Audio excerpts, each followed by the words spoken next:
Hello, welcome to Monday Nights Get Nuked. I'm Thirsty. Over there are my wonderful players and associates, and tonight we shall be diving straight back in to the horrible world of scum and villainy that is the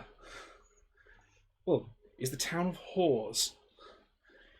And we shall, as those of you who watched last time will know, we shall be running a prologue story for our next campaign. The Long Road Home, which this one is called Villainy. Eagle-eyed of you will notice that we have no tech puppet down in the corner there.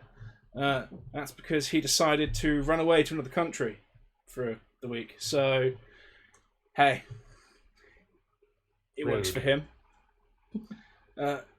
So, as those of you who have keen memories may recall, Barry has gone off to pay his tabs in various establishments because he owes an awful lot of money to the sort of people you don't want to owe any money to. But strangely, he's still not paying his tab for the pub he was in. Anyway, so I think it's about time that we go around and do some introductions. So, because I've forgotten to do a whole bunch of other stuff that was important. But we'll do introductions because I've said so.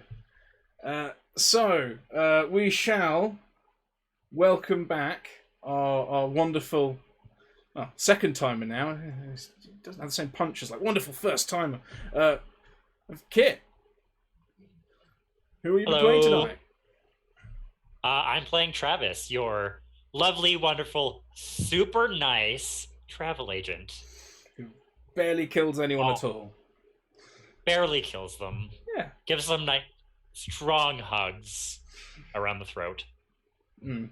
I believe that's what one of my friends used to call a struggle cuddle. But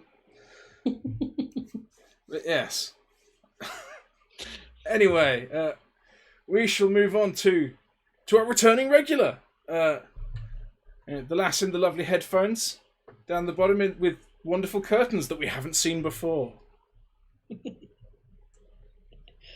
I'm going to guess that's me then. Yes. I'm Lilth, and I am going to be playing Olivia, who is an ex-squaddy law enforcement who has fallen on hard times. Excellent. And yes, we do rather apologise for the sound quality, but there's nothing we can do about that. Yeah, sorry. You know. Choice of hotels. Hotel Wi-Fi. God damn it. Yay. So, last but by no means least, our seasoned veteran of many games, the heart and soul of the Enterprise, our player who unexpectedly showed heart and moral fibre last time, which is almost more disconcerting than the horrendous sadistic terror of before. Hello. Yes. So yeah, that was a one-off. It was a fluke. It won't happen again. Death and destruction will be back shortly. Yes. So I am playing Professor Germanium even. Oh no, I can't talk. This is not good. We haven't even started. His death count wasn't too bad actually, and did a bit of feng shui with dead bodies. Made the place look a bit tidier. Yeah. Yes. So, there we are. There we have our players assembled upon the stage, if you will. So, before we go any further, we'll do the rules for chat, which I forgot to do before doing it. Which have now been lovely and wonderfully been macroed into the chat there. So, do not be a tool about someone's gender. Do not be a tool about someone's race. And don't be a tool. Just don't do it. Or a screwdriver. Or a It screwdriver. would help if I wasn't muted. Or a screwdriver. Indeed, do not be a screwdriver. Or an idiot, in my case. Well, as someone who's muted many microphones and played for many minutes, I seem to recall one episode where I had to edit down 14 minutes of dialogue because I didn't unmute people. You know, it's a forgivable sin. So, there we are. We have our players. We have our rules for chat. What else do we need? We need to know what we're playing. We are playing Nuked, which is a setting of the spliced system, which is written by Bloodthirsty Puppets, and they've got an icon down the bottom corner over there. So yeah, which is me and Spanners and Tech and formerly Blood Puppet, but you know, things change. So yeah, there we are. We are people. We wrote a game. This is the game, and we will be playing it. So let's get back to that. In the last session, we had skullduggery, we had murder, we had misdirection, we had thievery, we had brutal assaults in a toilet, of all places. We had a man's head being damn near ripped off. We had innovative surgeries of mattresses. We had people attempting to force people out of windows no larger than their feet. I don't remember that. Yeah. So, here we are, back on the second floor of a wonderful drinking establishment in the town of Hawes, called Grimm's Grime Pit. Now, Travis and Jem have just put their new boss to bed after drugging him and getting him to agree to sign them on as caravan guards.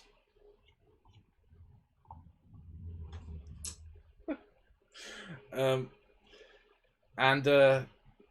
they for some reason they decide to knock out a guy who had 2 days leave without getting any more details about what was going on. So they're now left in a grimy pit, having stolen some stuff and murdered some folks. And they're left to their own devices. So, what are you guys doing?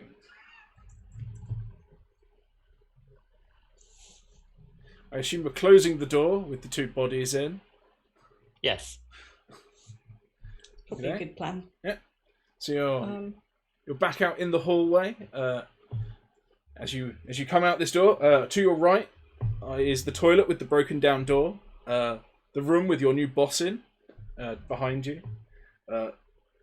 Across to your right, there is the room where the hen do for Sadie was, with all the passed out people.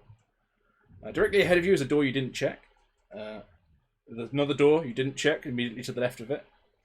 And at the far end of the corridor, there is the room with the sleeping women that Travis somehow knew were there.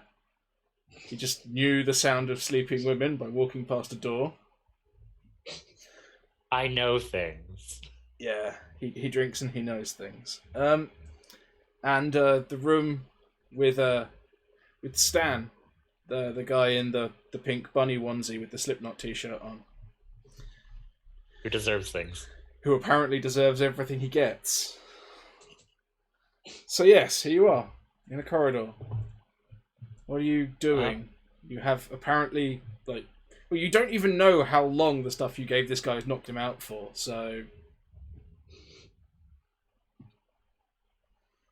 Yeah. Well, Jem, it is Dr. Jem, isn't it? Yes. Well, shouldn't we be trying to find where the other group is now? I guess so. We've dealt with those two. I can't imagine there's anything that requires our attention in the other rooms. I guess we go back downstairs and attempt to locate the others. Okay, so yeah, you head off past the room with the sleeping women, and past Stan's door, which still isn't fully closed, and you see that he's rolled over and is hugging the machete that you put next to him.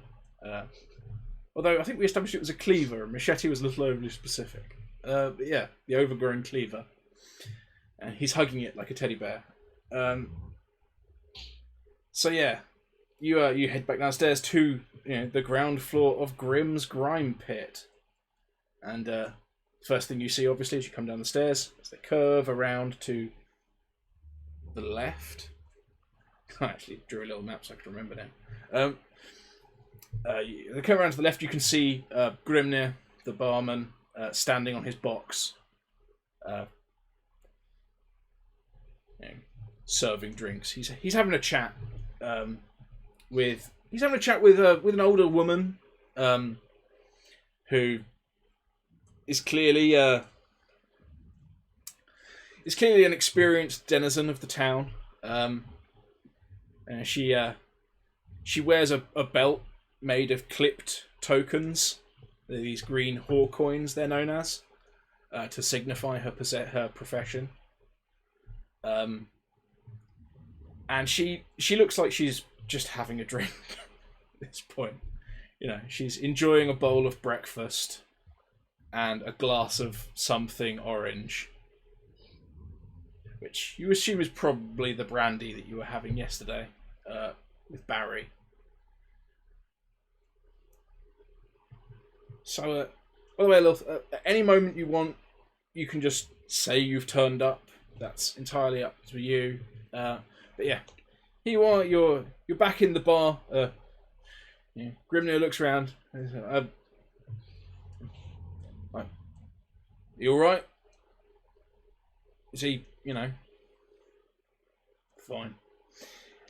Oh, he's asleep like a log. Best not to disturb him. All right. Not that interested. And he just gets back to what he was doing. Well, then why did you ask? Foster, customer relation. He like picks up a handbook, and it's like it's like the merchant bylaws of whores. It's just like feign interest, take money.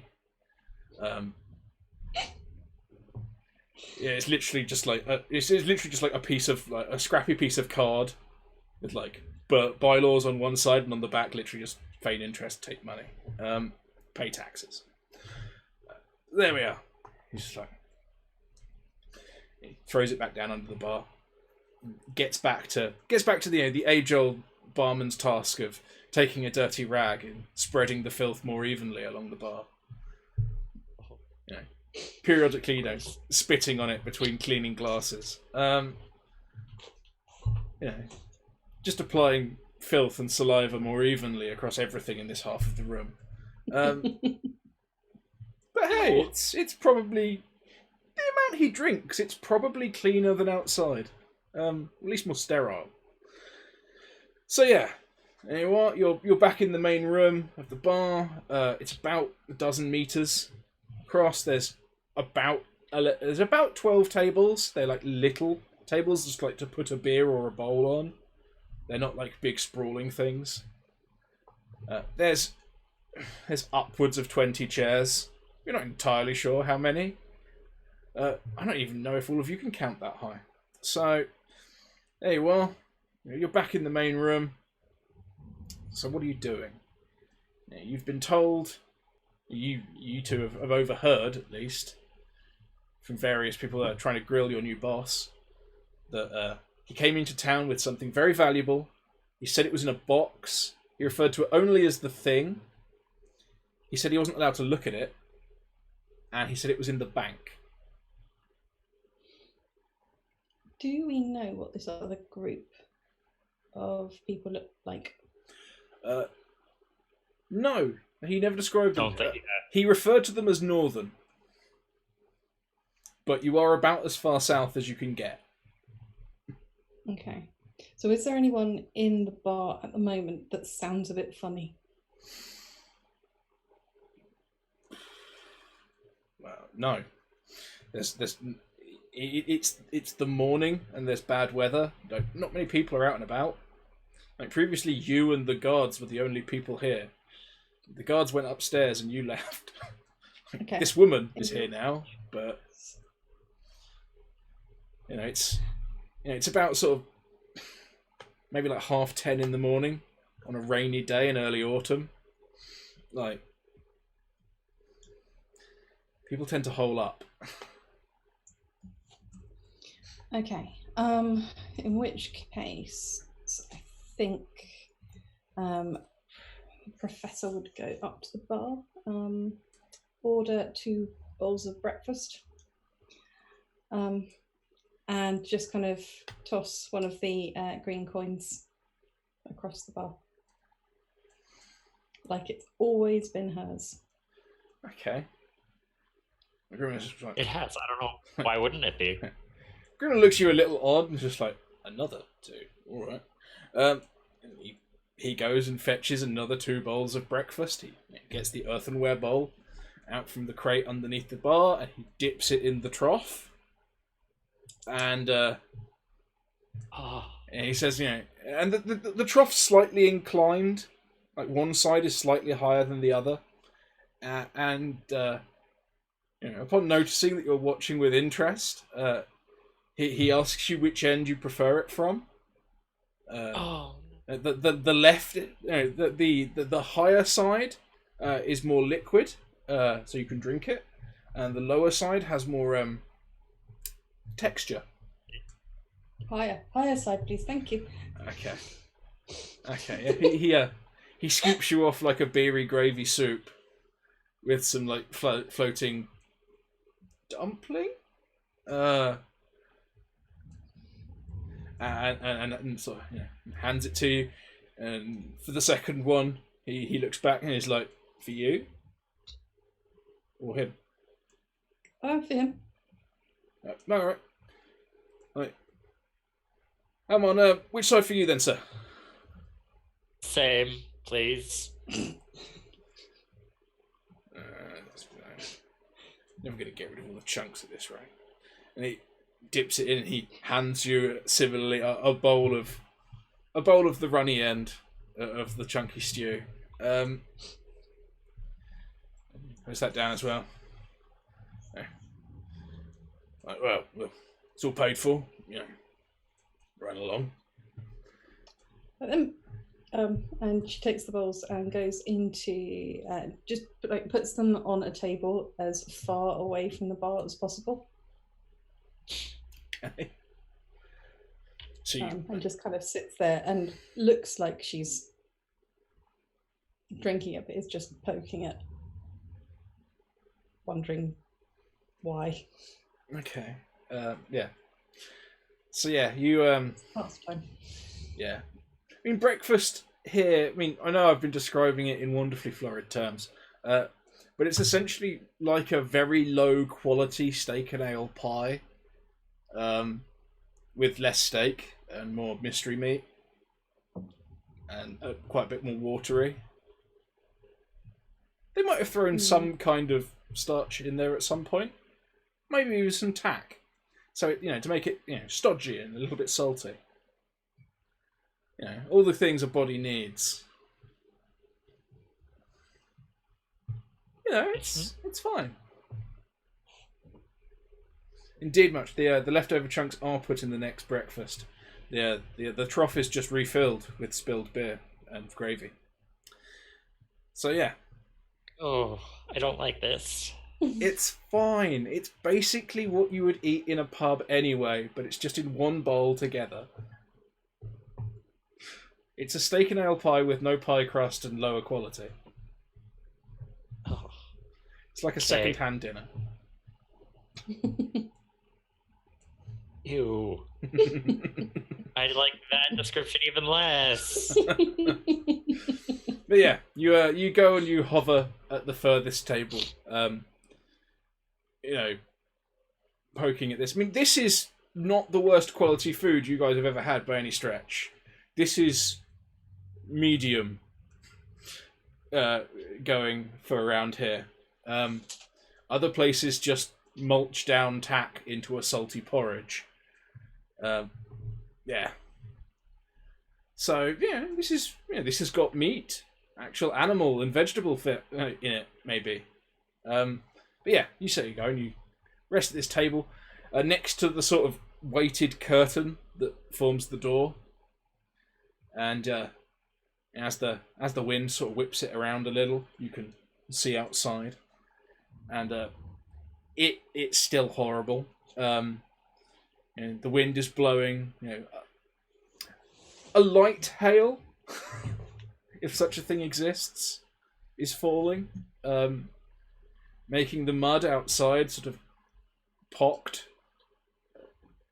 Not quite a moonscape just yet, but unpleasant. And you can see, people running around like with their coats pulled up over their heads. A light steam is rising from objects where the water pools,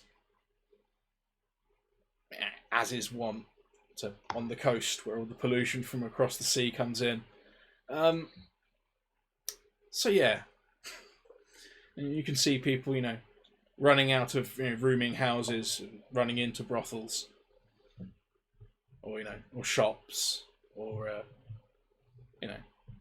other establishments of various repute levels. One odd thing you do see is there is a guy with a street meat cart that has a massive corrugated iron umbrella over the top, and he's just wandering totally unconcerned down the street. He seems to be wearing like a leather apron and not a lot else. He has very thick rubber wellies on that come up to like his knees, and like a fisherman's hat. The apron wraps all the way around, so you never know. He might be wearing something else, or it might just be like short, like knee-length leather dungarees. There's no way of knowing without going out and looking. But he seems to be selling, proper, bona fide bushmeat. Things that still have recognisable appendages, if not fur. So he's walking along with things on sticks, and the smell of recently cooked meat that doesn't smell too bad and hasn't been mulching in a boiling trough of beer and gravy reach you. What are you doing? This is the scene. I'm gonna look down at this bowl of stuff and just walk out and get some of that good meat. Okay. Okay. Charming. Yeah. Okay. Yeah. So you step outside and immediately start getting pelted with hail. You're a rotter, so it's not too much of a problem. But some of your looser portions of your flesh slough slightly. Your less well preserved extremities might be subtly reshaped by the time you get back inside. But yeah, this is a fact of life. And you walk out into the street. Then the guy's past you. That's where you could see him through the door, the angle you were at. But as soon as he is made aware, are you going to call out to him or run up? Or yeah, I'll. Hey, friend, meet friend. Oh, the call of a meat friend. Well, no finer calling. And he turns the cart so the umbrella gives him like maximum coverage. And you see written on the side, it's got like Brendan's meats.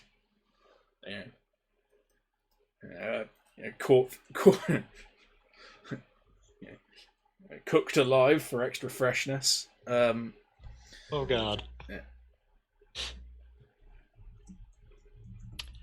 Can I get some of whatever you're cooking? Well, of course, good sir. In his cart, he's got sort of 3 pits. They're like old metal sinks that have coals in them with a grate over the top. And the first one has what appears to be like bundles of rodents on sticks. The second is something considerably larger. It appears to be more like a limb of something huge. You can see it's got a joint in the middle, but it doesn't have like a paw or a shoulder. It could be a knee. And the last is like a whole creature about the size of a small cat. And there's 3 of them on like little spits over a fire. And he's like, why, what variety of meats would you like, good sir? A little bit of everything, please. Oh, fucking, of course you would, sir. Perfect. And he reaches into his apron, dungarees thing, and pulls out a fucking colossal knife. It's almost like a half moon blade. It's a big carving knife, basically. He reaches down into the bottom of the cart and pulls out. It's basically just a flat piece of wood, not very thick at all. It's essentially like a picnic plate. And he's like, well, good sir. A half dozen of these, will cost you a tack. 2 dozen for a coin. A few good slices of that for do it. A tack each for a decent slice, and or a coin for 2. And those over there, it's I'm afraid it's a little more expensive. Caught fresh, cooked alive. So don't worry, the guts burn out. Pop. Woo, it's quite fun. You can see. I assume it. You can see on the grill underneath, like the bellies have split and burst. Oh, yum! Yeah. And he's like, one of these. It's like, I believe they're called weasels. Obviously we can top and tail it for you. I'm not above cleaning it if you don't want the innards. I've heard that they're particularly good. I'll trust you. But 2 tack or a coin for each. Here's 5 coins, but in addition, I am giving you extra coin. I would like some information. Fair enough. Well, obviously. What mix of meats would you like? He goes over. He just slices a bit off of the big chunk before anything else. A group of northerners came in, and I'm wondering, have you seen them? Northerners? Yes. How far north are we talking? Are we talking Londoners? Or the rest of them? I feel like the rest of them. Yeah. Well, of course, Northerners here all the time. The road to the north and all. There's about 5 of them, and it was about yesterday. Yesterday, you say? Ooh, yesterday.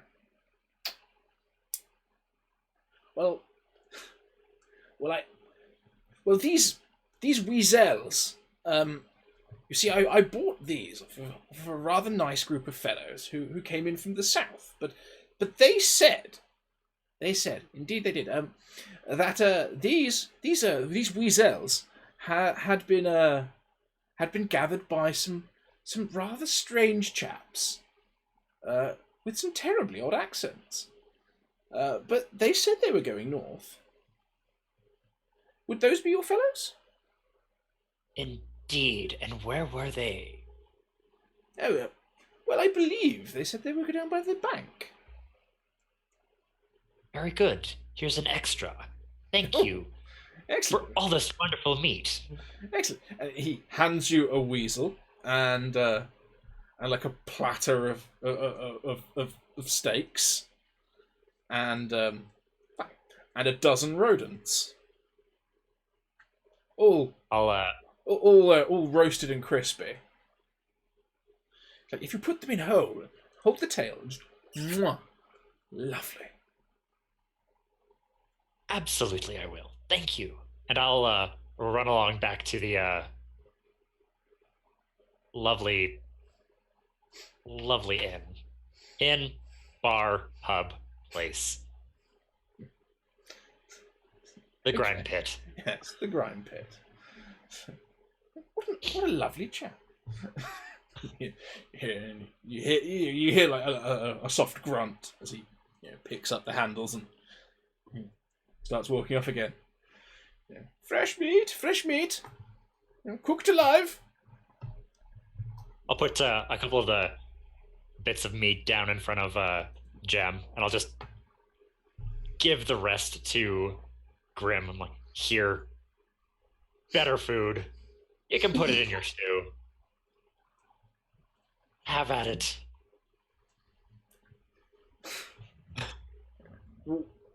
What do you give Gem? The steaks. The steaks, okay. So you just flop down. You flop down this like flat wooden thing. It's got like a pair of steaks on it. They're decent, like thick steaks, the width of a man's thumb, sort of thing. Almost in the tradition of like a gammon steak. Lovely and juicy, marbled throughout. Mwah. You just don't know what they're from. One for you, one for me, and information. Mm-hmm. Yes, you pop over, you give this meat to Grimner, and he just sits there looking at it like, what the fuck is he going to do with this? like this is recognizable creatures. Like, it's much better than the food he's got, but if he puts this in the stew, the people who ate here yesterday are going to have a riot. Thanks. Not my problem. Thanks. I don't want all of it. Yeah. You see him, he pulls out his rat-killing hammer, and he starts, like, crushing the rodents with it. And, he like, brushes the bony bits to one side and throws the meat in the stew. And he sets to work dismantling this weasel with his hands and teeth. It's like, he's clearly decided what he's having for brunch. Yeah, like when you see someone eating a whole rotisserie chicken. And they just like sit there, you're like, what the hell's wrong with you, you beast? At least rip it apart brutally first. Yeah, so there you are. You're sitting enjoying augmented rations. Can I say that Olivia has followed Travis in, just stomped in behind him? Yeah. And is waiting patiently at the bar for him to finish whatever it is he's doing. Yeah, okay, yeah. You've followed me. You've what's Olivia doing in Hawes? Olivia is looking for work. Okay. Olivia's looking for work. Has she just arrived, or has she been there for a while? Or she's just arrived. Okay, so you're just looking to get out the goddamn rain. Yes. Okay. But she is. Yeah. Once Travis is finished, she is just going to throw half a tack down on the bar and just go, food. Okay. From what you chuck your half tack down, say food. Grimly looks up at you. I believe is Olivia a physically imposing individual? She is. Well, she's 5'4", about 10 stone, but she's got obvious muscle, which is not particularly strong. Okay.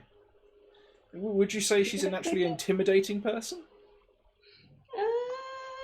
Let me check my intimidation level. Okay. If my sheet would work.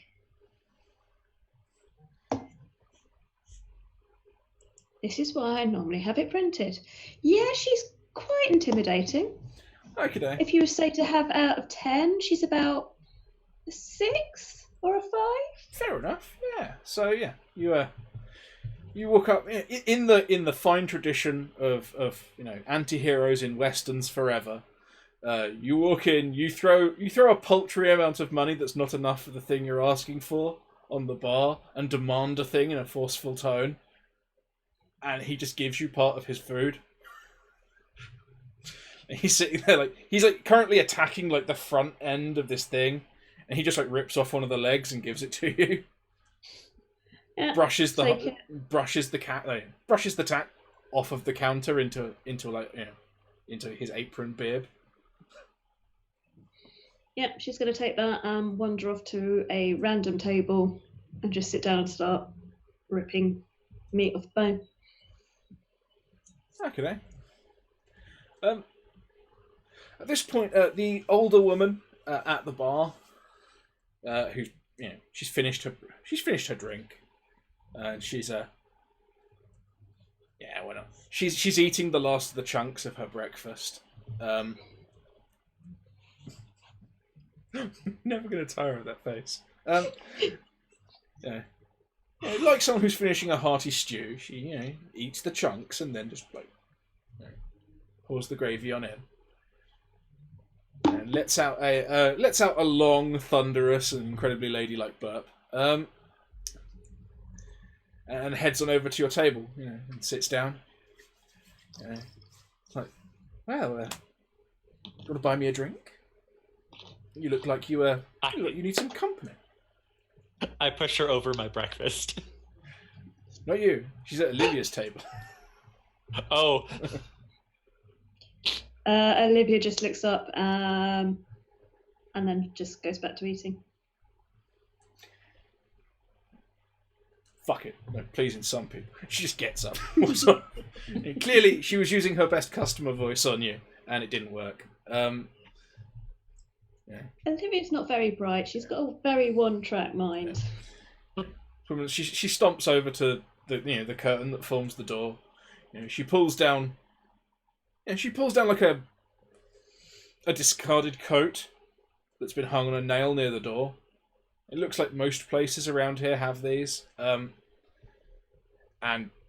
shrugs it on, and you see her stomp off across the street, back into a much larger, nicer looking place, and it's got, which actually has a large wooden replica of one of these coins hanging outside. It seems that this might be the symbol of brothels here. So there you are. You're all in a bar together. With only food, drink, and a barman. I will recount to Jem what I learnt from Mr. Meat Seller. From Brendan? Yep. Okay. I mean, I don't want to assume his name's Brendan.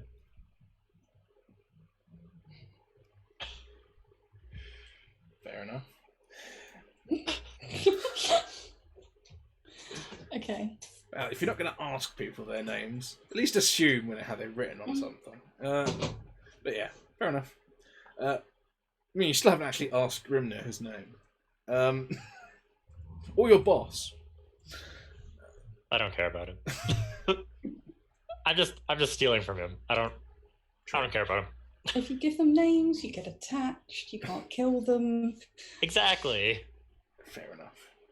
But yeah.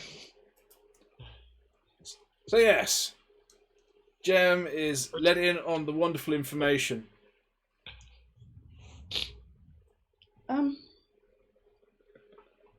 So what kind of time is it at the moment? So we're sort of mid-morning. Yeah, it's sort of 10:30, easing on towards 11ish.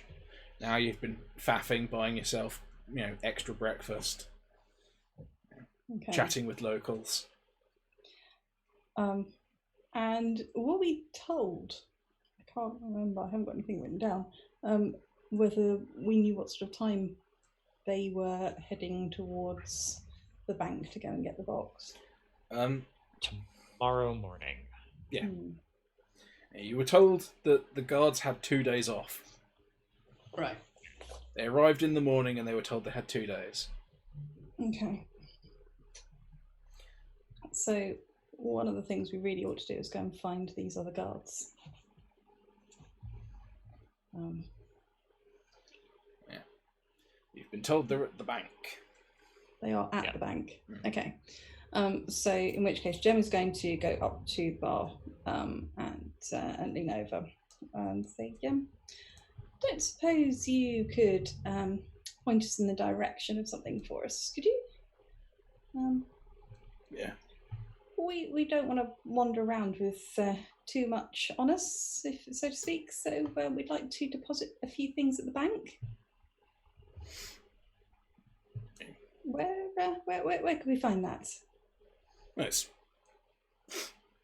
Banks are down by the south gate. Just gotta. Most people see it as they come in. Big old pre-war building. Lloyd. Okay. Any? Says. So difficult to miss then. South gate. Yeah. Which way south? And is it obvious how to get to the south gate, or are there any other gates leading out? He just looks at you like you've fallen from the sky. But it's like, yeah, there's like a north gate and a south gate. This town was built around a road. It comes in from the south and goes out to the north. Okay. And at that point, she will signal to the others and head out the door. Okay. You're heading out the door. Travis, what are you doing?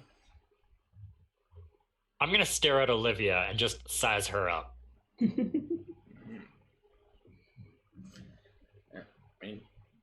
I mean, Barry looks to be good for muscle, but he's not here right now. No. I'm gonna walk over to Olivia's table and just sit down. She looks at you and starts cracking the bone to get the marrow. Oh. Lovely. So yes, you start feasting on weasel marrow. It's it's rich. You look like a juicy. you look like a strapping young lady. I'm in the moving business, and I could use someone like you on my payroll.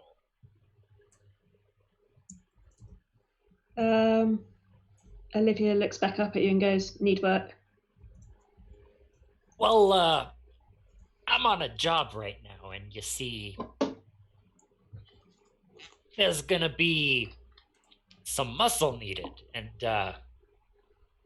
it pays well at the end. She's gonna smile at you and just go, "Pay good." Yes, pays real good. She holds her hand out to you. I'll give her a coin. She kind of looks at it confused, but slips it away somewhere, and then holds her hand out again to shake. And I'll shake. Excellent. Somewhere Those on coins are what we're getting. Somewhere high in the sky on some clunky user interface, there is a message. Olivia has joined the party. Right this way. And your name is? Olivia. You can call me Travis. Now let's go. She follows you out. As I you her etch up to Professor Jem. As you all head out, you hear Grimner just like sigh. Like fucking mornings. Never could get the hang of mornings. Mondays. Yeah. To be fair, he's a barman. He stands behind a bar and there's no one to drink. He's got nothing to do. But yeah. You see him like hop off the box and picks up his rat-killing hammer. But yeah. Right. You head on outside. Once again, you're getting pelted by hail. The hail is... Yeah. Well, Travis has been outside twice and so has Olivia. So, you know... The hail is objectively... clearly larger than it was a few moments ago. The hail is getting worse. Ow, my face. Yeah. Oh, what are the buildings like around us? Most of the buildings in Hors are like wood constructions over ruins. This town was built on pre-war ruins and has burned down more than once. Okay, so is there any sort of, as you're going down the road, is there the ability to kind of shelter using the buildings? Most, if not all, of the buildings have like some small like outside area, like some small like shelter on the outside. But that's mainly just to stop water getting in, like, and hail like actually crashing through their open doorways. I mean, you technically probably could shelter, but it's not. But it's not great. going to work. It's not actually like an awning. Okay. Alternatively, are there any crates or bins or anything like that nearby? Junk and stuff like that doesn't tend to last on the streets of Hors. People tend to nick it and use it to make buildings. But there is like rubbish, like actual useless crap, just been thrown outside. Okay. Cool. Could I argue a perception to find some slightly less useless crap? Yeah, you can always try.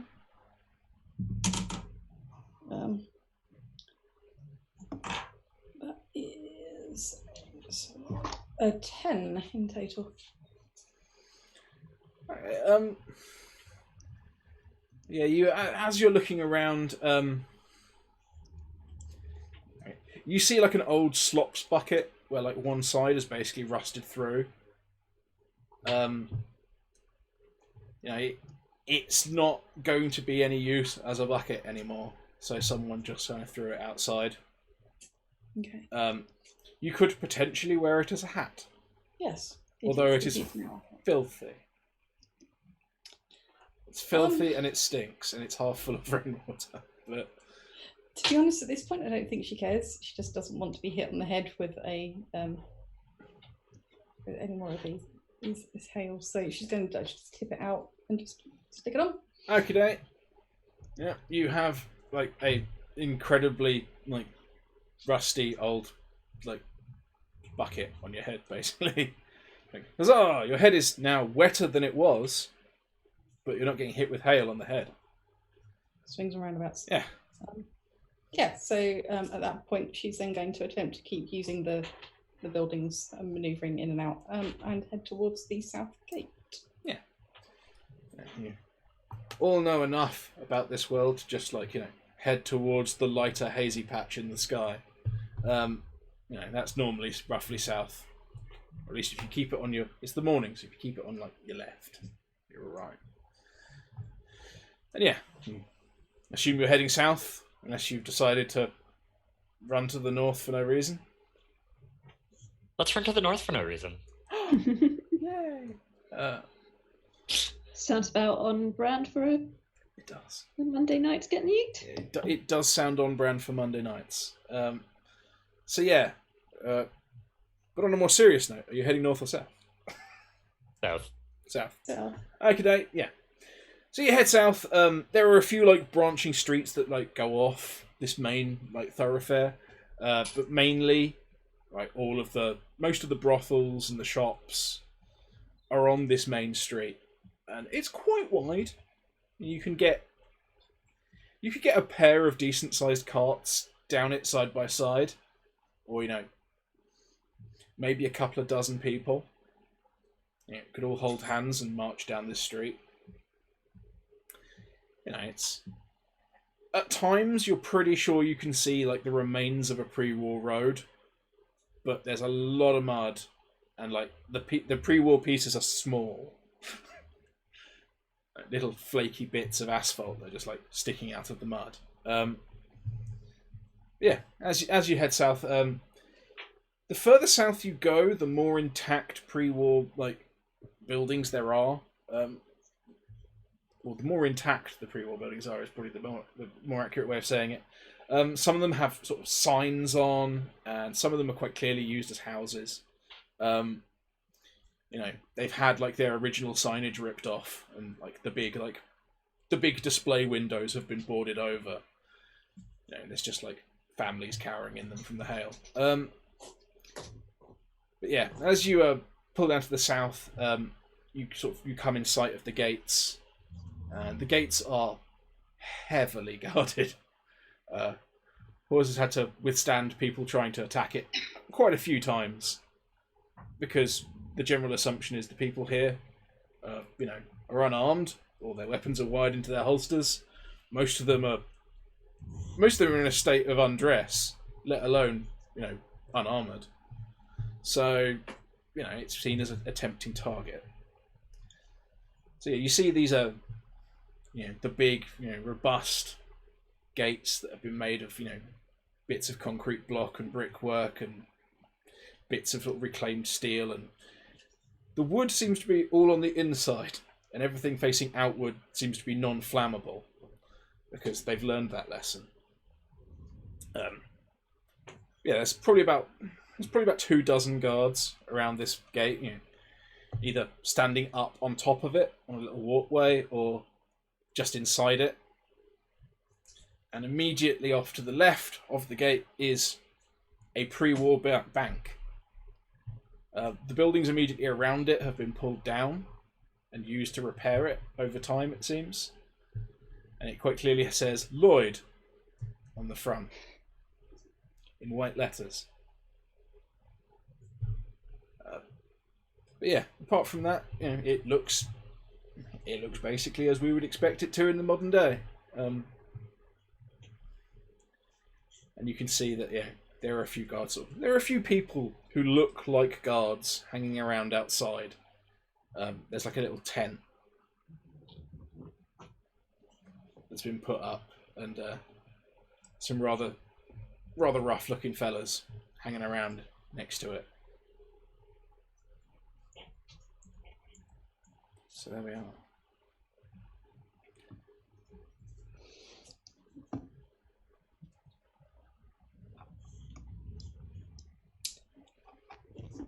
So, yeah, going in is not probably straight through the front is not a great plan. She's clearly going to take the bucket off her head before she tries to go into the bank.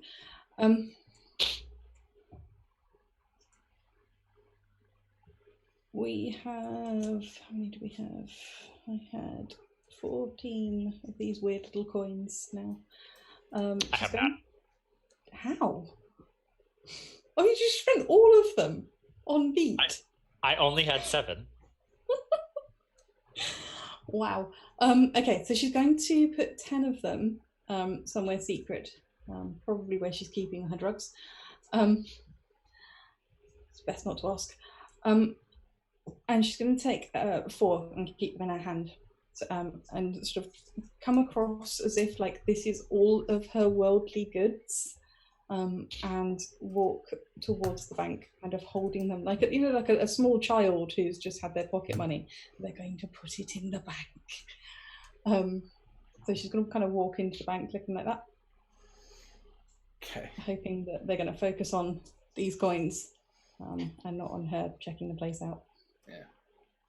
Okay. Yeah, you head towards the bank. The people sort of hanging around this tent out the front and give you the eye. They're clearly not in the business of being in whores at all. They are very clearly on the job, and not even window shopping. So they're keeping an eye. They want you to keep your distance, but they don't stop you going to the bank. Which in the classic style of a British bank has its door on a corner because it's more expensive. So yeah, you walk in to the door on the corner of this old bank building. There's a heavily pitted sort of piece of carved something at the top. In the way that some older buildings tend to have like try to use like a corporate coat of arms or something above the door. This has been pitted by rain and hail and pollution and possibly even bullets over time. But there's evidence that something was there at some point. And you head on inside. Now, are all of you going inside? I'm not. Okay. Olivia's sticking to Travis. He paid her. Fair enough. So there we are. Right. So Jem is going inside. So what are Travis and Olivia doing? Do these guards in the tent look like horror guard, like guards for the town of horrors? No.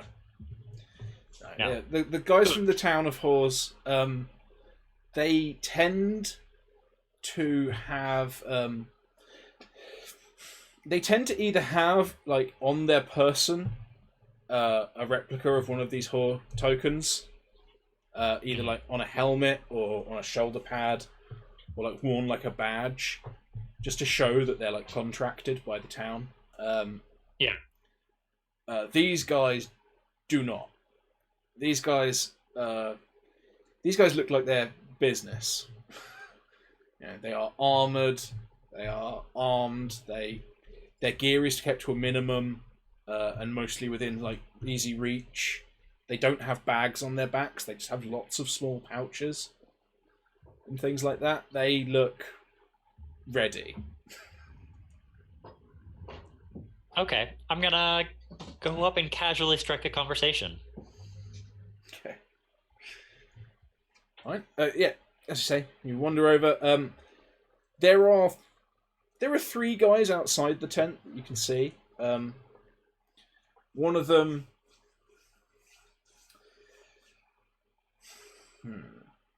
What would he be doing? One of them you can see he's under the shelter of the tent, but not inside, and he's quite clearly like recharging old brass bullets.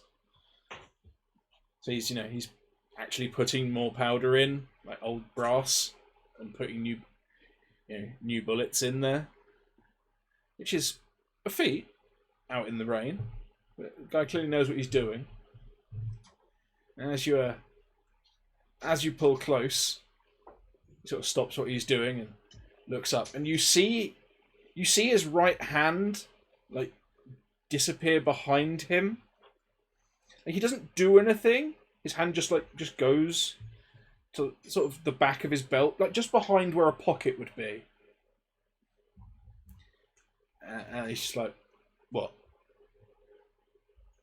Oh, Olivia, can you just go over there for? I need to talk to this strapping other lad. Olivia shrugs and walks away. You are not from around here. No.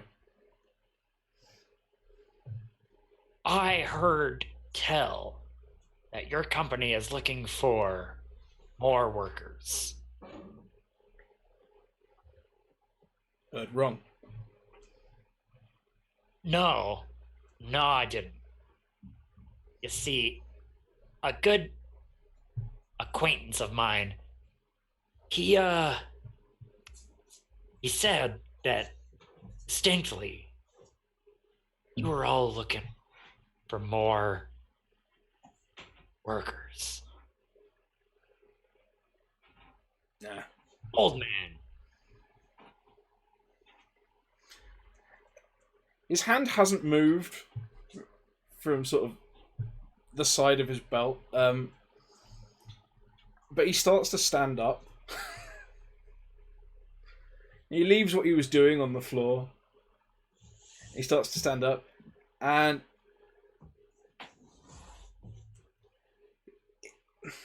appearances were deceptive when he was sitting down, when he was sort of scooched down on the floor, sitting on his heels. But this guy's about 6'1". Clearly sort of outweighs you by half again at least. And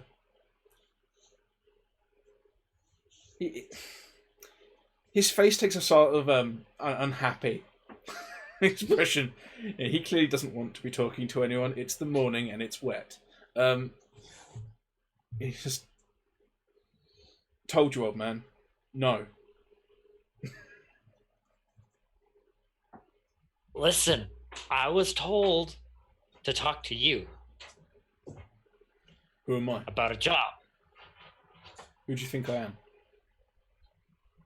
I don't know who you are. That's why I came to talk to you, because I want a job.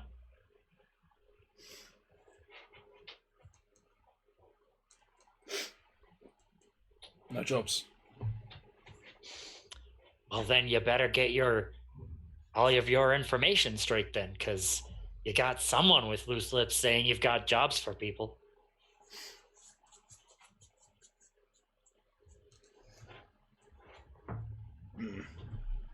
And you see, he turns away and he goes to like the flap of the tent, and you can see that he was reaching for a knife on the back of his belt that clearly isn't bound into a scabbard.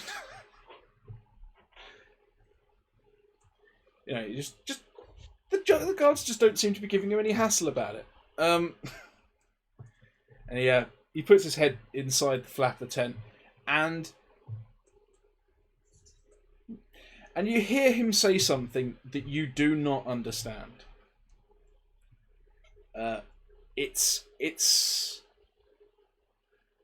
It's like a mix of an extended coughing fit and gargling. And someone inside the tent replies. And he comes back out to you and says, "No jobs. Must be thinking of the caravan guys."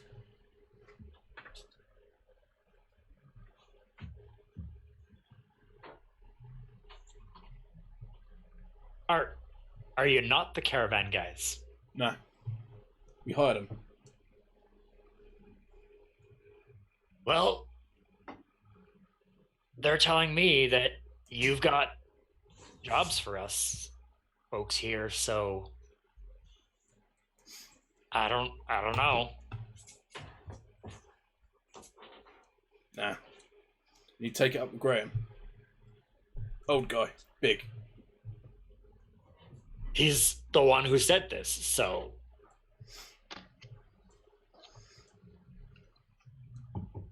I don't know.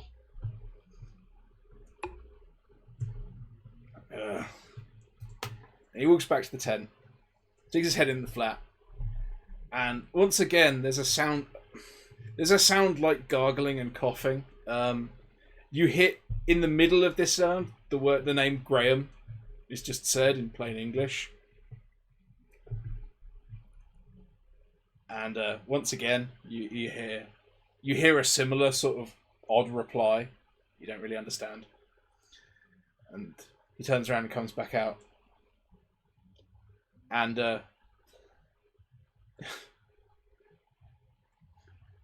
and this guy gives you, in minute detail, directions to Grimm's grime pit. Oh, well, I just came from there. That's where he sent us from, there to here to talk to you people about getting a job. So, I don't know. Your guys' wires might be crossed with each other, so who knows? And I'll just walk away back to Olivia. As you do, you hear him like just mumbling under his breath. You people. Ugh. What the fuck do you mean by that? But yeah. Anyway, but yes, you now have the additional piece of information. They work for someone who speaks a strange language. Apparently comes from the north. So there we are. Pieces falling into place. But yeah. So what do you tell Olivia? This is going to be a harder job than I thought. Olivia would have been watching intently and tensed up a bit when the hand went to the belt. But now that Travis is away, she kind of shrugs and relaxes a bit. Yeah. You actually, with a bit more distance to give you sort of additional perspective, you would have noticed that the other two guys outside the tent were watching this very closely. This hand to the back of the belt thing seems to be almost like their first reaction to people coming too near. Like, all of them did it. Clearly, when these interactions were happening into the tent, they were all listening as well. Clearly, whatever this weird thing that they're speaking is, they all understand it. But unless you guys have extensive travels in the north, you don't know what it was. Was it wildling? Depends who you ask. Yes. Oh yeah. So yeah. Alright. Gem. You've wandered into the bank through the pointless and extravagant door. It's a proper door as well. You know, with hinges, and it swings. It has one of those enormous, obnoxious like handles in the middle that doesn't do anything. That people put on just to show off they're rich. Or a bank. So yeah.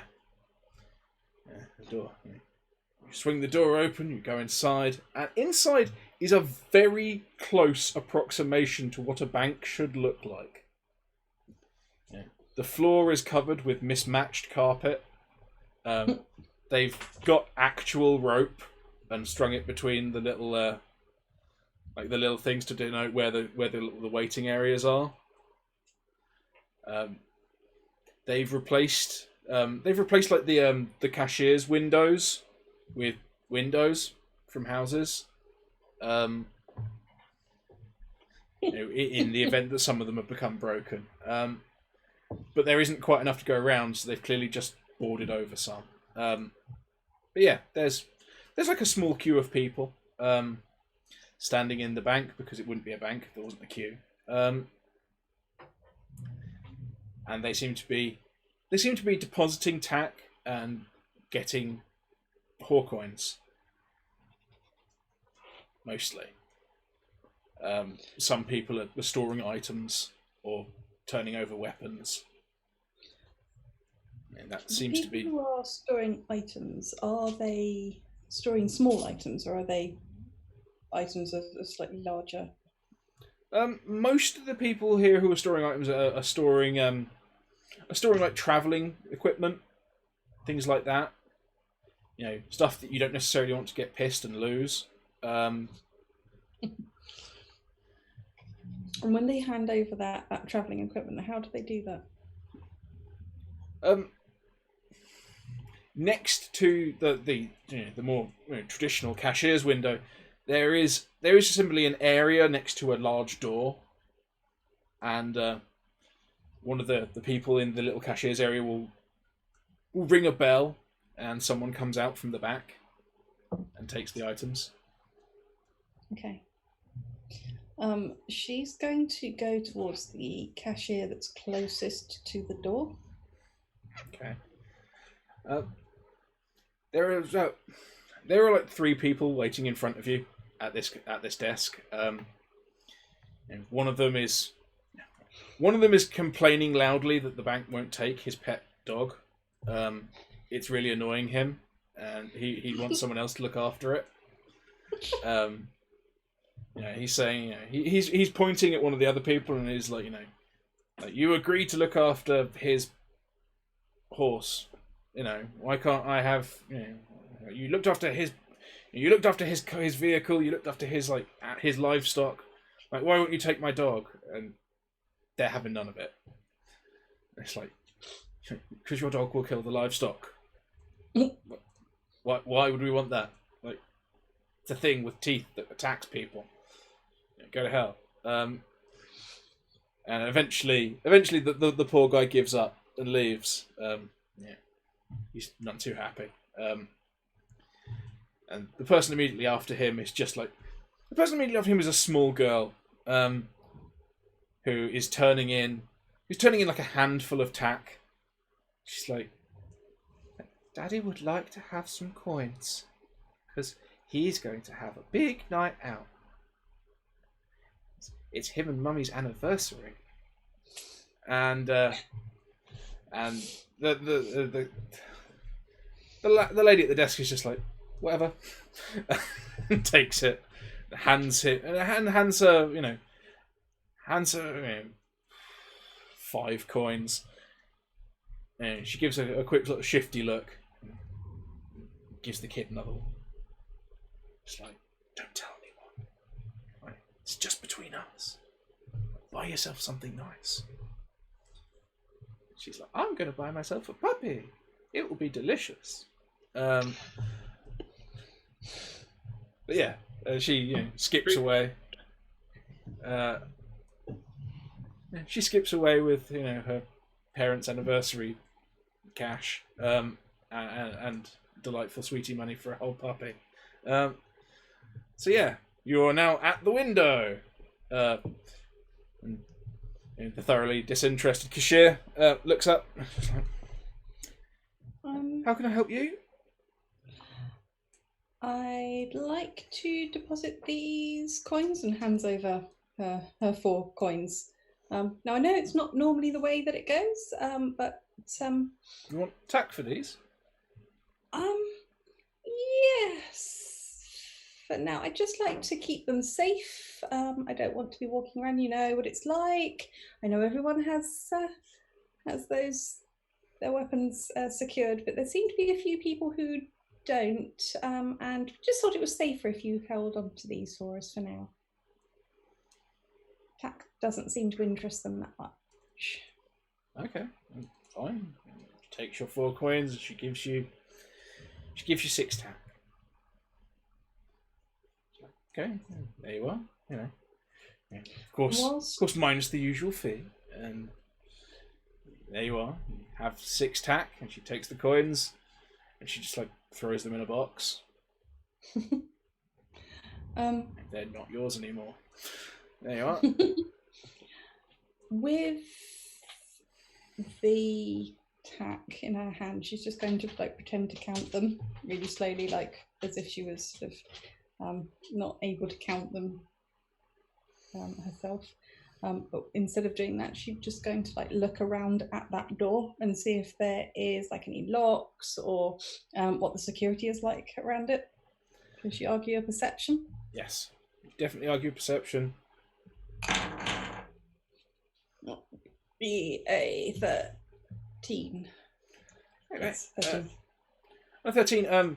You can see it's a large door. there appears to be like a steel grating over it. You haven't seen this door open. Actually, you might have seen it close. You haven't seen it open.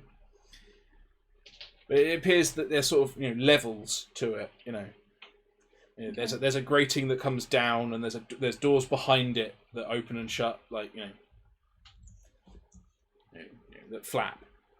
There might be a grating on the other side, or maybe even a shutter.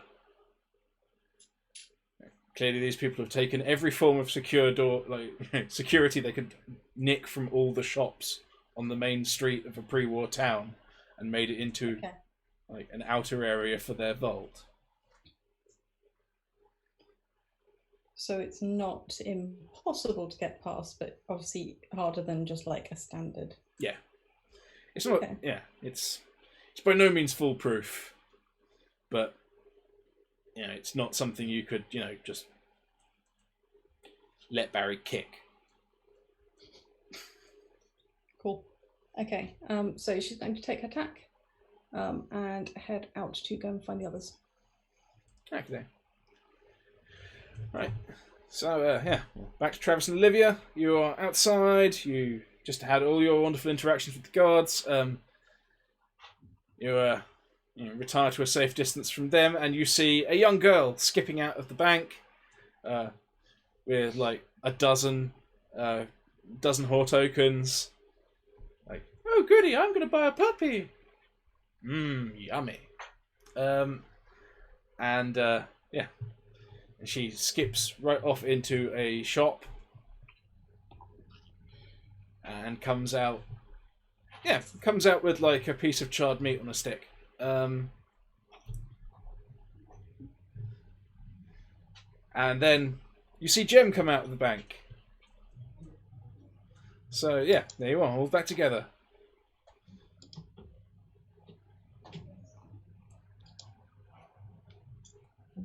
What are you guys doing? Any joy with these guys out here? Are they watching? Oh yeah, they're watching. The 24 guards on the gate are watching. This is the area where people watch you. Are they specifically watching me? Like, oh no, they're just watching the area. You are being watched. In general, but. Just like in general, not like suspiciously or whatever. Oh no, they're not like they're not. You don't have 3 scary-looking men staring at you from a few feet away. You have nearly 30 armed people looking at you in a general and disinterested way. Okay. I'm just gonna kind of start walking away. Yeah, probably a good idea because they're still hale and it's still uncomfortable. So Gem's gonna follow with probably like her standard like tactfulness, because her charisma is obscenely low. So no job yet? Are we not working? Where are we going? They speak a strange language. So they're northern then. And their weapons aren't bound. But everyone's weapons are bound. That's sort of the thing. Not theirs. There's art. It's a little weird. Okay. And just talking to them to try and wrestle some feathers didn't work. So we just have to wrestle some feathers is probably the best phrase I've heard in a while. I'm sorry, I saw ruffles. Yeah, I heard wrestle. It was insane. Wrestle some feathers. I said wrestle some feathers. No, but wrestle some feathers is going in the book. Yeah. That I don't know how I'm going to use it. Okay, cool. So yes, right. Canon. Yeah. The guards speak an odd language, and apparently they don't speak an awful lot in English. So what did the language sound like? Is it sort of maybe a familiar sounding language? Do you have marbles? No. Well, it sounded like marbles in their mouth being gargled. Surely that's a choking hazard. So is their language. Okay, right. So we don't have jobs. I think I might have a bit of a plan on how to get into the bank, but it's not going to be easy. There is like a deposit area where you can take various things, horses, vehicles, big enough for a big box to get through. Like a gun. I think the box that they were suggesting were a bit bigger than a gun. But you could deposit a gun. You could deposit a gun. Why would you deposit a gun? In fact, you did see Keep it people safe. depositing weapons. Yeah. Yeah, I guess so. It's basically the alternative you're offered. You can bind it or you can deposit it. Oh, yes. You could definitely deposit a gun. So if I go get my gun, Then you could deposit it and maybe misspell your name. I don't know how to spell my name. I can probably help.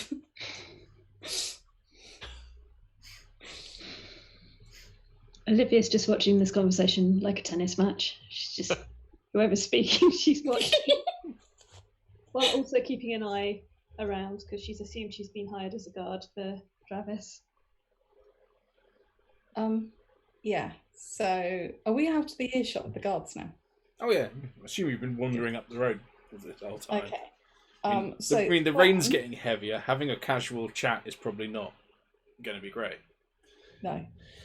But before we get back to the inn, just to confirm the plan, we have already killed the other guy's gun, so it's going to backfire on him. Are we planning on doing the same to the gun of the boss over this side?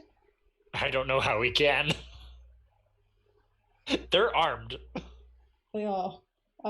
We need to unarm them in some way.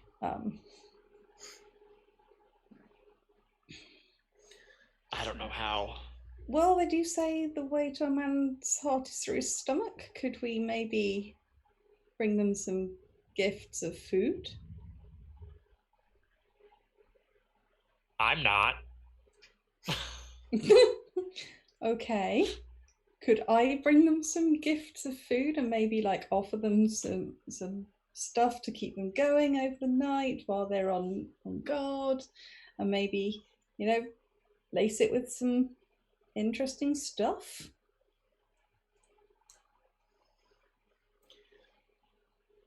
Sounds promising. If they're used to that breakfast with stuff in it, then maybe we could go your tactic and buy some like proper meat, take them down some steak. They look like big burly men. They want to eat steak. Well, there was that meat shop across the street. There was. We could give that a go.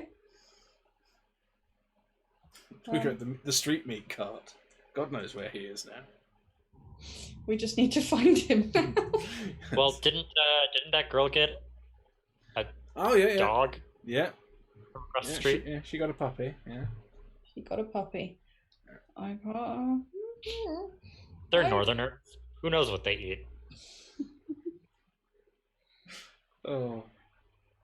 So glad I was not here for this one. Casting aspersions on all the northerners. I feel like I'm more north than he is. But I'm also a different country. Yeah. Yes. So your new plan is to go and buy mystery meats and poison them. Yes. Not poison them exactly. Drug. Just kind of drug them. Yeah. Okay. All right. So how are you executing this plan? Quickly. Right. So we need to find this meat vendor. So shall we head back to the inn and see if we see him on the way and wait until the hail has passed? Yes. We could do this tomorrow. In theory, they have another day. Yep. Okay. So, what are you going to poison them with? You know what you're poisoning them with. What's the poison? Okay, so Gem has, as you know, her Flasher's Mac that she still thinks is a lab coat. Mm-hmm.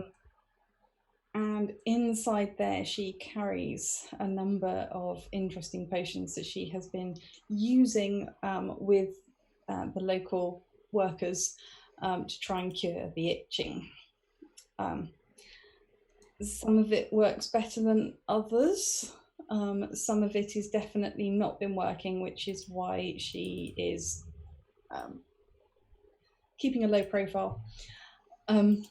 She does know that some of the very small vials that she's carrying cause burning instead of itching. So she's thinking probably that she may mix up some of the powder that makes you feel absolutely amazing with some of the burning stuff and just kind of see what happens and use it like a little bit of a marinade.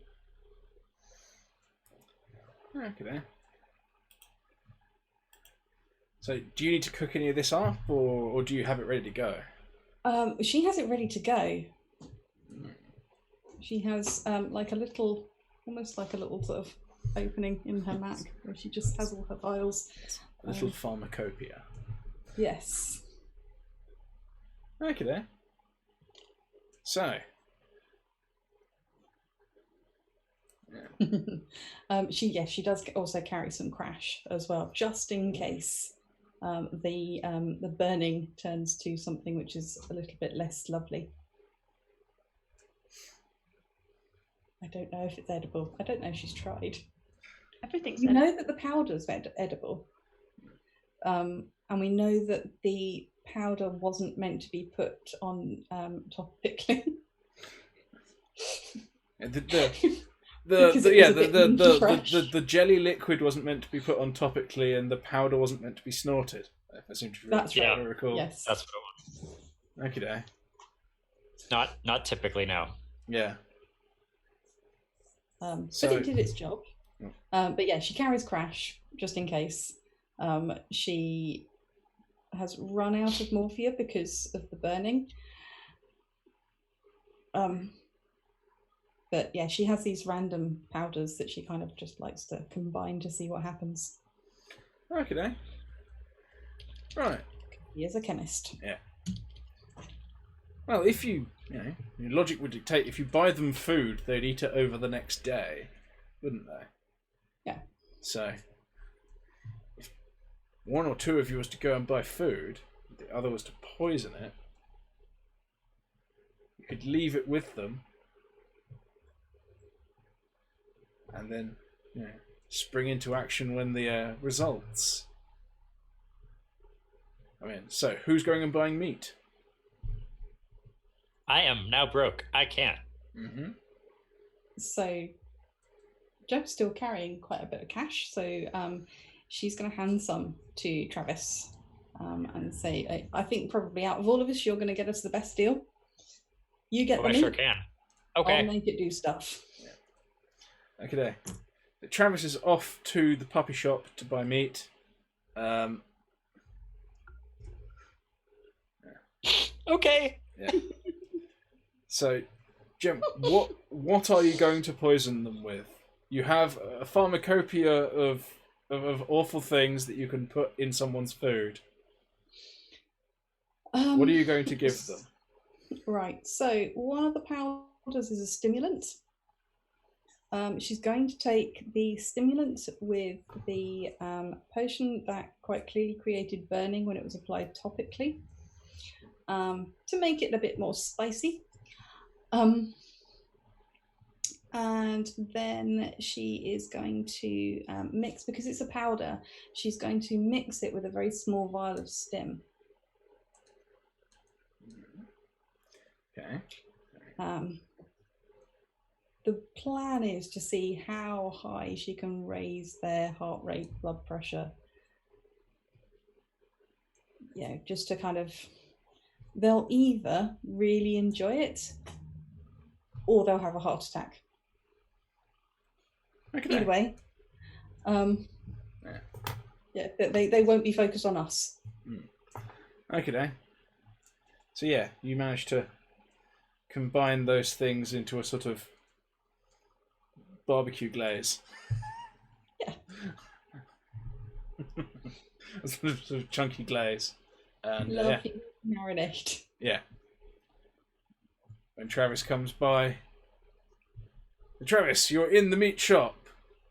You've walked in. It has that wonderful smell of like a Pet shop? well, I was going to say a butcher's shop mixed with like a fast food place. So there's meat being hung up and there's meat being cooked, and the two sides are kept quite carefully separate, almost like someone knows about cross contamination. But yeah, and there's a family of people. And I say that they're a family because they have similar features, but they run like the gamut of heights and skin tones. They're an oddly diverse group of people, all here just handling meats. And they have sort of the same jawline and the same nose. You get the impression that someone was very successful, possibly in the brothels, on one side or the other, and then settled down here. So yeah. Okay. I'd just point out Olivia would have followed Travis like a lost puppy. Yeah. Just assume where Travis Let's is going. Olivia not was use going. We know where the lost puppies end up. Okay. As you walk into this place, you see a pair of healthy dogs sitting in a dog basket, like gnawing on a big, like, juicy bone. They're perfectly happy. Their tails wag. They come up. They lick you, on the hand. They nuzzle you. They want a fuss. And on the stands there are cuts of meat of all sizes and shapes. They tend to be quite small. Quite clearly, these people aren't raising cows or pigs. Of course not. They're raising puppies. Exactly. Olivia sits down on the floor to play with the dogs. Yeah. Oh, she would. And the dog's like, these dogs are sort of on the large end of like the spaniel scale. So they're sort of somewhere between like a spaniel and a Labrador. So they've got a bit sort of heft to them, but they're not huge and threatening. And they sort of pile on. And some younger dogs come along and also pile on, like no longer puppies, maybe sort of yearlings. I'm just gonna get away. Yeah. I don't play with filthy beasts. Yeah. So yeah, a teenager sort of turns around. He's on the cooked side. He's wearing sort of thick gloves and a really crappy patchy beard. He's got his hair scraped back and sort of oiled to make sure it doesn't fall on his face. Possibly with meat fat. What? I mean, what can I do for you? enough food for... how much did you give me, Jam? She would have given you 5 of the Hawcoins. However much this will get me, I'll give him 3 coins. Right. Nice. Right. And Gotta make a profit. Yeah. He's like, he turns like one of the younger lot. And he's like, better fetch some more out the back. We've got a nice sale coming up. I was like, want it wrapped or please. Cool. It's a lovely gift. Oh yeah, whoa, gift. Well, I know what to do with that. And yeah, they cook it on like a flat grill, like you get in a food truck. Underneath the flat grill, there's a hot space. Basically, it's heated by elements within. So underneath, there's a hot space, and he pulls out like flatbreads, and just sort of throws these small meaty lumps in and folds it over. And he rolls it up, and there's a rather sort of innovative folding technique at one end. And then he wraps it up and hands it to you, and it's like a tube of flatbread with meats inside. It's like, invented it myself, very proud of it. There you are. And they repeat this process 4 or 5 times until you're standing there with essentially just like a bouquet of wrapped meats. About that size. Oh. Oh, this is perfect. It's like, oh, you want sauce on them? No, I would normally if it was for me, but my wife back at home, she has a special sauce that she's making specifically for our friends because they like her special sauce. But sorry, otherwise I would. But thanks. I appreciate this presentation. You've got nothing on her. Cool. Right, come on. Let's get some more on the grill. And you hear like thunks of cleavers in the back, and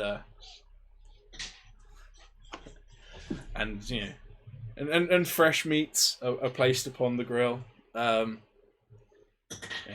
Delightful sizzling sound. And you walk away with your bouquet of meats. Walk out. Yeah. My bouquet of meat. Yep. Walk out with your bouquet of meats. You didn't even try and haggle. It's incredibly British of you. Well done. Yeah. Yeah. So far, the mercantile approach to this in this game is throw money at the guy, and they don't even tell you how much it cost. So I like it. It's good. There you are. You have a bouquet. Yeah. You have your bouquet of meat. Yeah. You have your your freshly concocted poisons. And next time we will combine them because that's it for tonight. That's all we had time for. So yeah. Who would have thought it? Without tech, we got more sinister, not less. Although mostly on my part. So yeah, there we are. That was Monday Nights Get Nuked. I was thirsty. That was the world and all the puppies. All of the puppies. Poor puppies.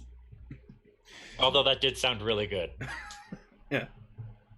Named meat is good meat. Yeah. Doesn't matter what it's named. Yeah. Hey, I'll name a cow and still have burgers. Yeah. There we are. So yeah. Jesus God. Yeah. If you still want to talk to me after that, you can find me on Twitter at thirsty_BTP. You can find me on bloodthirstypuppets.co.uk when I remember to do something there. You can find our other adventures on, on Twitch if you're still on the VOD, and you can find them on YouTube at Bloodthirsty Puppets. And also, there are probably other things in places where one could see us or some small subsection of us. But there, that was that. That was me. Who is next? Let's say Kit. How do you like that? Hi. Where can we find you? What else do you doing? Do you doing? Oh god. Do you do? Are you doing?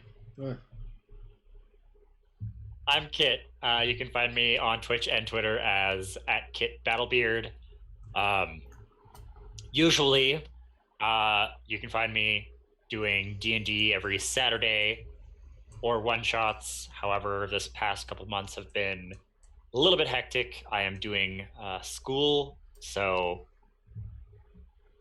stuff has been working up, being that it's coming to the last month of the semester.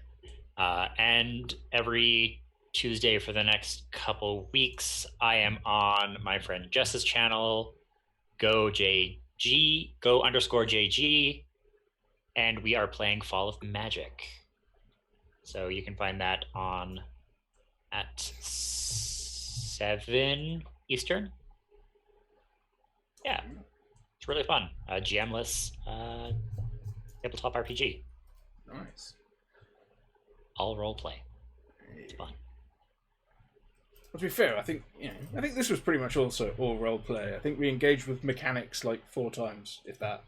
I think was there even 2 dice rolls? I know there was 1. Yes. I didn't roll. Twice. I didn't roll. Yeah. There we are. I rolled. Yeah. Not much. Yeah, well, sometimes those are the best sessions, where mechanics don't need to get in the way. So yeah, that was Kit. So we shall have our returning player, Lilth. I'm Lilth. You can find me on Twitter at Lilth21, where I tend to retweet lots of stuff and occasionally post my own tweet. Normally it's like 6 in the morning when I'm trying to sleep and have just finished a game with everyone across in the Atlantic, like last Saturday. You can find me on Saturdays when it's running on Kit's channel, playing D&D. And that's about it, really. And here on a Monday night. Yeah. Woohoo! Yes. Well, there we are then. So, once again, last but by no means least, have our wonderful psychopath in training. In training? Yeah. Yeah. You've taken a step back from it. Yeah, fair enough. Yes, so I am Spanners. You can find me on Twitter at Spanners_BTP. You can find me on bloodthirstypuppets.co.uk, where I am blogging almost weekly. Didn't do it this week. I promise I will catch up. You can find me on the newly released Counterbalance, where I attempt to pronounce Icelandic things really badly. And you can find me this week at the Exabytes conference, for you people who are incredibly nerdy about computing, where I am presenting a bit of a keynote. So yeah, if you are terribly nerdy, go book tickets. Well, Is that going? Is it going to be streamed? It's not. It is going to be filmed. And if people who are going get a copy of my book included. So all in all, pretty fucking good deal for you. There you are. So Yeah, that's. it's going to be a week. Yeah. See, here are the rest of us going like, role play. Yeah. Book. Keynote. Jesus God. Make us all look bad, don't you? God, Jesus. Yeah. Whatever. Now we all look like we're not trying. Anyway, yes. So, there we are. That was all we had time for. So, yeah. Time at the bar. Drink up, kids. Ta-ra.